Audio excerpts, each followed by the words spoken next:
spend this morning speaking to Ritesh Jain, a hugely experienced leader and executive, former global head of delivery and technology at HSBC, as Emma mentioned. Ritesh is a tech enthusiast, but has also undertaken roles of COO, CTO, when we were talking before this, launched major security initiatives as well, but really led a lot of major digital initiatives in large companies across banking, payments and logistics. So I'm really excited to be interviewing you this morning. Welcome. Thanks, Jess. Thanks, Emma. And it's a pleasure to be here and speaking to you today this morning.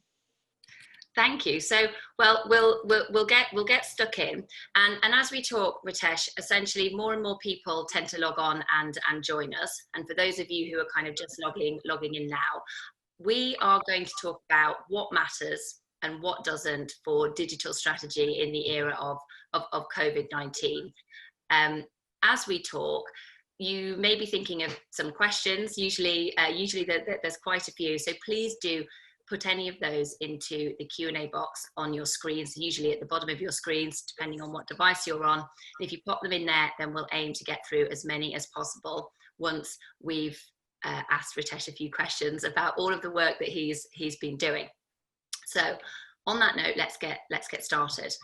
Ritesh, I'm going to start with quite a macro question, if that's okay. So there's lots of discussion about how strategy has changed over the past few weeks and months. What's your view on some of the strategic pressures businesses are facing right now? Yeah, it's quite a macro question, but I'll keep it succinct. When we talk about the strategic pressures, especially in these times, and it's more so about the people. The first focus for the organizations, it's all about people, the well-being and the safety of the people, the working environment, which has changed significantly and dramatically in last 8 weeks. So from 10% of the people working from home to 90% of the people working from home now. So the focus is on the security of the environment, the availability of the resources to the people. We would have never expected that the trading can be done from home, especially for the investment banks. We have never expected that we will get to see 90% people working from the home, but that's what we are experiencing now. So in terms of the strategic pressure is about how we are going to keep the momentum going while keeping the well-being of the people at the top priority. From the digital perspective, as we have heard significantly during these 8 weeks about digital strategy and the focus on the digital transformation, which was always the case. Now it is more so, it's a top priority for the organizations. And the organizations need to adapt the ever-changing customer behavior more so now. And they need to adapt changes into the business models, which will bring in due to the change in customer behaviors. At the same time, the significant focus for the CIOs and the COOs is about two facets. One is about the technology from the CIO, the people and the technology. And from the COO's perspective, it's about the cost, how to control the cost. Because what we are going to see after in few weeks to few months time is restrained budgets. So where we would put focus from a strategy perspective, from the digital initiative and the innovation. So finding a fine balance between the operations and the innovation is going to be the key. Thank you. I think, well, that's certainly going to provide a lot of food for thought, and I'm sure across organizations at the moment there's that balancing act is very challenging. So drilling down a little bit into digital initiatives, because as I said in my introduction, you have led major initiatives in different industries, all very critical initiatives. So it's really interesting to get your thoughts on on what the current situation means for digital initiatives in particular. So what needs to be accelerated versus what type of things will go on hold. And and then I guess you mentioned budgets. I suppose, how do you prioritize between operations and innovation? What are some of the things you might be thinking about? A very good question again. Like it's always a case of the priority for the leadership as well as for everybody within the organization, how we can generate a more value against the dollar. Right. More so now because, as I said, like it is going to be a financial pressure within the organizations because we are seeing reduced earnings. Like initial 2 quarters are almost wiped out. Some of the businesses are still growing significantly. When we talk about the focus especially from the digital perspective, because people are working from home and we are into uncharted waters at the moment where we have never experienced such environment. We have seen the financial crisis, we have seen other pandemics, but they had quite regional impact. But this pandemic has a global impact and touched human life, and that is significant. Now the focus is going to be on the collaborative working, how to build a sustainable working environment for the people, how to bring back people from their homes to the workplace, how to build a safe environment at the workplace.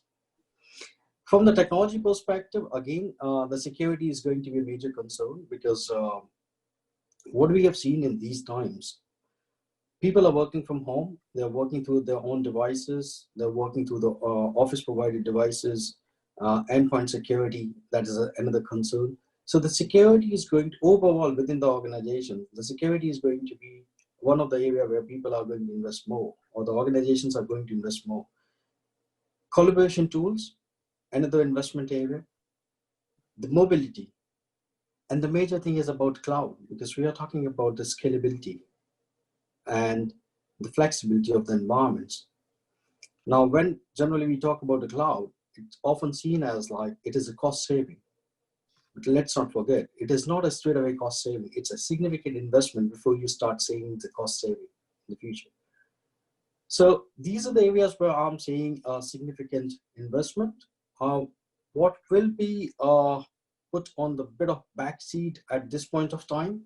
I'm talking about just mainly from the 2020 perspective, and which will be picked up again, is we will see a bit of backseat for the artificial intelligence slightly.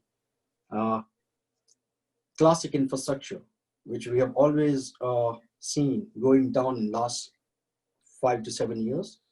The investment on the classic infrastructure, when I say classic infrastructure, it's not so cloudy infrastructure. And data analytics, another area where we are going to see a significant shift from here onwards. And the business transformations. The business transformation has to be focused on the customers, because it's all about customer. Customer will remember how you have treated them now. Whether it's a customer or your own people, they will remember for a long time how they have been treated now and post-pandemic. And that will define the organizational stability as well as the reputation in the market. And that will go a long way. Yeah, absolutely. I read yesterday that the head of M&S has said that some of the habits that are emerging now could be with us forever. Some of the changes to how people are shopping and what they're buying, when they are buying. These are long-term changes, which, and so the customer is, what the customer is doing is incredibly important. In thinking about financial services, an area which you know very, very well, how do you think customer behavior will change with respect to financial services, and how does technology support that, I suppose? Financial services, there was a significant focus, and especially last 5 to 7 years, on the financial services and the customer behavior. specifically with the challenges in the market, challenges and incumbents. So what I would say, like challenges are working as a catalyst to unleash and unlock the potential for the incumbents. Customer behavior has changed, but it is rapidly changing, and we'll see a dramatic change post-COVID. We are going to see a significant surge into contactless, which we have already seen during these 8 weeks. In some of the areas in Asia, for certain banks, it has gone up to over 90%. So we are going to see significant surge into contactless. The focus is going to be on customer wouldn't want to interact physically as they would like to earlier. So we are going to see a significant surge into RegTech, especially into the KYC AML space. There was a significant transformation in this space happened already and happening at this point of time. During this COVID, number of banks, number of financial institutions, they have come up with a digital solutions for their KYC, and which we would have experienced taken 6 months to 12 months time, and they have turned it around in 8 weeks, and that is a significant. So yes, can I, in terms of KYC, would you, just in case people are listening and they don't know what that is, would you? So the KYC is about know your customer. So it's a regulatory requirement by the regulators to the banks and the financial services, where they need to fulfill the customer data, and at times, in most of the reasons, it is physically. So customer need to be physically present and sign the forms, and that is know your customer. Now it is done, and as I said, about certain banks in Asia and even in European market, they have come up with the video KYC, which is a significant step. So how customer behavior is going to change is we are going to see a significant transformation in the banking and financial services sector. And how it is going to happen, whether it's for the challenger or incumbents, because we are looking into the democratization of the data and the services in the future. So we talk about the banking as a service, or we look into the open banking. So it's going to be a service-based environment rather than just a product-based environment. Just to, we'll talk about open banking in just 1 second, and maybe what's on the cards for the future of the banking industry. But I just want to sort of bring us back to some of the challenges and decisions that are happening now. And it sounds like that the role for digital is essentially accelerating because of the low touch environment and various various other factors. I guess the question is, how quickly can or should certain things be implemented? And but bearing in mind, as you said at the beginning, we need to focus on people and bring up people with us. What's your view of how fast organizations need to move in this climate? If I'm being completely honest, organization had to do it yesterday. So it's all about the focus is going to be the organizational agility. So whoever is going to be agile, safe, and secure, and they can provide these sort of services, they are going to lead the market.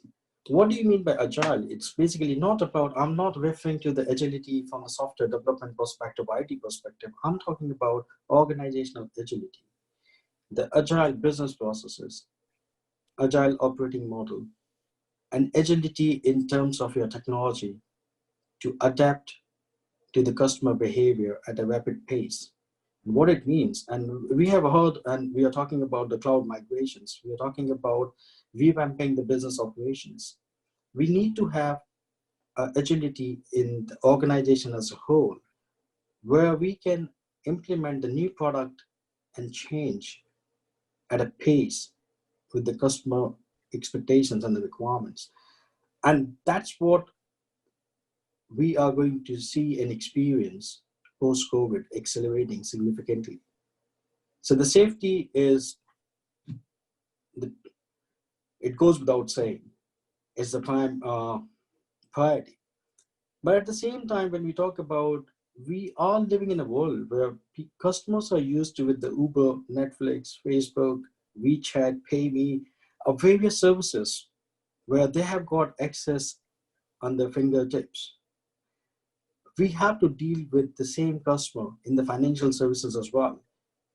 So we have to provide the services which are seamless integration with the multiple services behind the scenes. So think about like a shopping market, online shopping cart. Customer wouldn't care from where they are getting the services as long as they get the services. And that's when, again, I'm connecting it back to the banking as a service and the open banking. And that's what we are talking about, the democratization of the data in the services. So customers are not going to be keen whether they are a customer of A or B or C bank.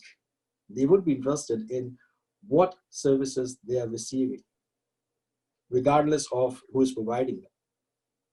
Yeah, absolutely. And I think one of the other interesting elements is that customer segments who previously were perhaps not so digitally engaged are forced to become so. And I wonder what challenges that will throw up. Maybe that might actually be a question that we can come to at the end.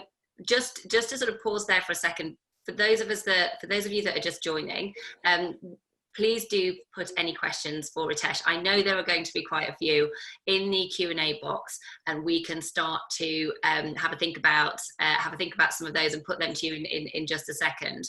We've talked about technology investment, what it takes to lead digital initiatives, and really what we're talking about is what to do now and maybe what not to do right now. So I'm sure there'll be plenty of questions coming through in a second.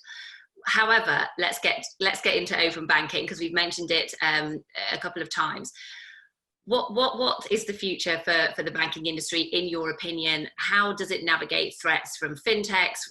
This change that is coming through open banking. What's your view?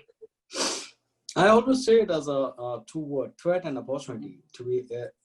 That's the way to look forward. It's not just a threat; it's an opportunity for the incumbents as well at the same time. Right? As I said, the challenges are working as a catalyst to unleash and unlock the potential for the incumbents, right? So the future that we are looking at is the partnership market. The future that we're looking at is the partnership and the collaboration with the fintechs. They have to work together. We need to provide the seamless services, integrated financial services for the well-being of a customer. We have to think about what the future is going to look like in the next 3 to 5 years, not about yesterday or today. And the future is the customer would be more interested in the integrated financial services, from the requirement of buying a coffee to the house purchase. And they would like to see the seamless experience. And they would like to get the similar sort of services as they get from the other service providers in their life, whether from booking a taxi to traveling to hospitality or anything else. So the financial services are not going to be any different. How open banking is going to play a role, that's significant, because open banking is opening up the door for the integration of the services. And that is going to play a massive role in coming years. If I could step into open banking, integration is very challenging to do practically, I understand. Where do you think the bumps in the road might occur? Banks have been built to last, and we are talking about, if we look into the top 10 banks globally, they have a history of anywhere between 100 to 300 years. Right? So we are talking about a significant infrastructure which have been built up over the period of time. If we start looking into any banks which have been built up in the last 10 years, they are much more agile and flexible in terms of their ability. But at the same time, what happened over the period of time, we have built up the infrastructure, but we have never looked into how to refactor our infrastructure we are building up and building up and building up, and we are not getting rid of the old habits and old services and infrastructure, and that is causing us significant problems. Integration is, yes, that is a challenge. That is a significant challenge into the open banking. And the foremost is another factor which is in the open banking. There's no global regulatory as such. So there are going to be a regional regulatory body, or not even a regulatory. There are regional governance body for the open banking. So we need to have a standardization into the open banking standards as well. Which has worked pretty well in the European market, but it differs into the different regions. So that is another challenge that we are seeing at this point of time. There's a significant surge into adoption of open banking in European market, but not so much into other markets in Asia or Africa, for that matter. Thank you. It's an incredibly ambitious project. I'm struggling to think of whether other industries actually have had to undertake something like this, and I'm not sure I can think of something similar. To sort of switch back to customers for a second, because of course that's what open banking should all be about as well. But I want to talk about the unbanked and the underbanked, because I think this is an area that I know that you are passionate about. These customers are probably not really being served by the current model. What do we do about those? And I was thinking about, you know, COVID-19 and the impacts and sort of some of the social challenges that is creating. What should be done for this customer segment? Okay, I'll start with, we have come a long way from putting a digital lipstick to going completely digital now. But still, when we think about the financial services and the well-being of a customer, right, organizations are mainly focused on the aspect of the underbanked customers rather than the unbanked, because there's a significant commercial benefit into underbanking market. And when we start looking into specifically the challenger banks, they are focused on the underbanked customers by providing a variety of services and improving the customer experience. There's still a lot more work to be done for the unbanked. We are looking at over between 1.5 to 1.8 billion population, which is unbanked as of today. And that's a significant market. Now, there's a lot to be done in that space. When we start thinking about, we all are talking about digitization, we are talking about the challenger banks, incumbents, putting up neobanks, digital banks. And I'm referring to the unbanked people. They do not have a bank account. They do not have a wide level of services, mobility services. Look at M-Pesa, what M-Pesa has done a decade back in Kenya, right? And that is picking up a pace at the moment. So again, we are looking at the partnerships with the large corporates as well as the challenger banks and support to come forward and help the unbanked people and the different ways to it. And there's a significant transformation happening in that space, specifically in Africa and parts of Asia. So yes, it is a significant market. It might not be seen as a much more beneficiary market in terms of the commerce, but it's a significant market. And if we can put a wide efforts into unbanked space, we can reap that benefit. And it's not only for the benefits in terms of the commercial perspective, but it's about the social inclusion. Yeah, absolutely. And I think that and other initiatives are going to, hopefully gain some momentum, certainly over the next few months. We do have quite a few questions, as I suspected, and they cover a range of topics. So I'd like to turn to those now and ask you some of those. So the first question that has come in is about branches. What do you think the role of branches is in the new normal? Is it changing? And if so, how? Yes, branches have been changing over the period of time. It is, I wouldn't say like it's something new, because we have experienced in the last 3 to 5 years that the significant changes into the branch operating models and the branch network for the large banks or the banks in different regions. However, we can't deny the human interaction plays a significant role into the people's life. When we think about money, right, you still would like to see people when you deal with money. Now, the operating model is changing significantly. The physical branches are converting more into the virtual branches, as well as people-less branches. So, and we are seeing a significant transformation, especially in European market. We have seen reduction in number of the branches, but it's not going to be completely. It is not completely going away, because, as I said about the underbanked and unbanked, it's still enough in the different regions of the world. We are seeing surge in the branch network. So yes, a significant transformation, but we are not seeing the future where branches will completely go away. We will see the digitization in that area and space. Brilliant, thank you.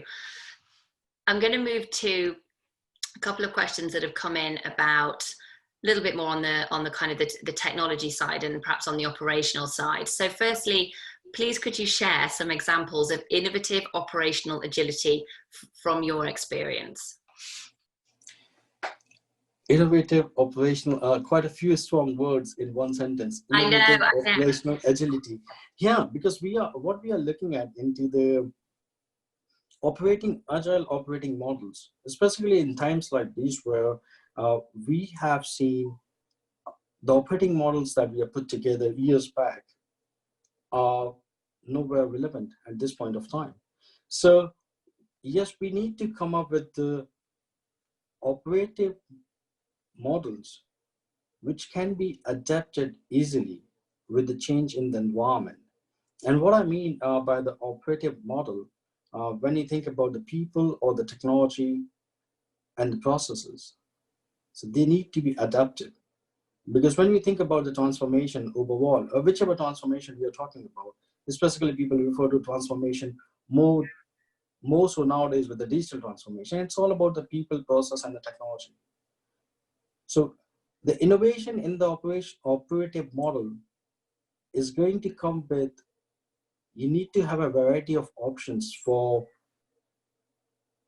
how you are going to invest into the people. What are the investment models for the technology and the processes and the combination of it? So one size fits all is not going to work in the future, because the customer behavior is changing, so does the technology and the people experience.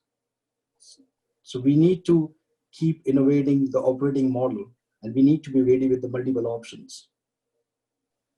Which I guess is going to take a particular mindset from people as well.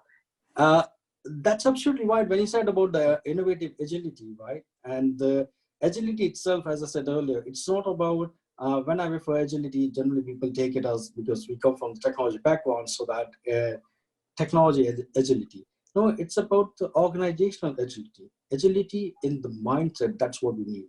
We need change of the mindset. We need to be a bit more adaptive. And we need to build the services and the products which are adaptable at a pace. And that is going to be possible when we have our technologies in quite adaptive fashion as well. So we need to focus on all three things together. There's another question that's come in that is kind of, it's linked, but it's almost the opposite side of the coin in some ways. And that is, what is the strategy around creating a resilient infrastructure within the bank? Resilient infrastructure, again, it's always been the requirement for the financial services of the bank, for the resilient infrastructure. It used to be with a significant investment in terms of the capital investment into the infrastructure, which is a classic infrastructure as we call it. Now more so about if we would like to see the resilient infrastructure, it's mainly about the cloud and the multi-cloud. So how we can provide the flexible, scalable services to the customer. And that is going to be possible if we are going to be more adaptive and we start migrating sooner rather than later to the cloud. Because obviously it has come with a lot more benefit apart from just flexibility or agility. You're talking about the scalability, you're talking about the adoption, you're talking about a significant cost reduction over the period of time. Again, in quotes, over the period of time, because it needs a significant amount of investment initially. And it'll be interesting to see how that pans out. So I think some of our understanding is that cloud projects have actually been paused for the moment, but hopefully for not too long. Ritesh, there's two questions that I want to ask you. There's two more, quite quick fire if we can, before Please. I hand back to Emma. This is from Pratik Jodar. With remote working possibly becoming mainstream, how do you think private banking and basically wealth management business will pan out? Because personal advisory, we know face-to-face is absolutely key. What's going to happen? Again, as I said, like the customer behavior is changing over the period of time, as we have seen some of the innovation into the trade finance recently in the last 8 to 10 weeks. Significant changes where we have seen a significant reduction into the processes in the trade finance, we're allocating the loans. So even in the wealth side and the investment banking, we would see a lot more digital adoption, right? As I mentioned about KYC and video KYC, we will see the similar sort of adoption into the wealth and investment management side. Yes, the human interactions are key, but as I said earlier, we are seeing uncharted waters at the moment, and the customer behavior is changing, but it's not going to be completely a digital environment. There is going to be a significant digital environment, and we need to be ready with that. So the customers as well as the organizations are adopting to the similar behavior. Paul has asked a question on KYC, so that's a perfect segue into that.